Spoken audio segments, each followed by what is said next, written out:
મહત્વના સમાચાર સામે આવી રહ્યા છે દ્વારકાથી, જ્યાં દ્વારકામાં ધુમ્મસની ચાદર છવાયેલી જોવા મળી છે। આ મહત્વના સમાચાર દ્વારકાથી સામે આવ્યા છે, જ્યાં દ્વારકાના ભાણવડમાં વહેલી સવારે ધુમ્મસની ચાદર જોવા મળી। ભાણવડ ખંભાળિયા હાઈવે પર ધુમ્મસ જોવા મળ્યું। ભાણવડ પોરબંદર હાઈવે પર ધુમ્મસની ચાદર જોવા મળી। વાહન ચાલકોને મુશ્કેલીનો સામનો કરવાનો વારો આવ્યો।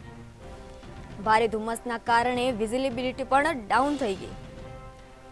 વાહન ચાલકોએ હેડલાઇટનો સહારો લેવો પડ્યો હતો। ધુમ્મસની ચાદર દ્વારકાના ભાણવડમાં વહેલી સવારે જોવા મળી। ભાણવડ ખંભાળિયા હાઈવે પર ધુમ્મસની ચાદર જોવા મળી। વાહન ચાલકોને મુશ્કેલીનો સામનો કરવો પડ્યો। ભારે ધુમ્મસના કારણે વિઝિબિલિટી પણ ડાઉન થઈ ગઈ। વાહન ચાલકોએ હેડલાઇટનો સહારો લેવો પડ્યો હતો। દ્વારકાના ભાણવડમાં વહેલી સવારે ધુમ્મસની ચાદર છવાયેલી જોવા મળી। ભાણવડ ખંભાળિયા હાઈવે પર ધુમ્મસની ચાદર જોવા મળી।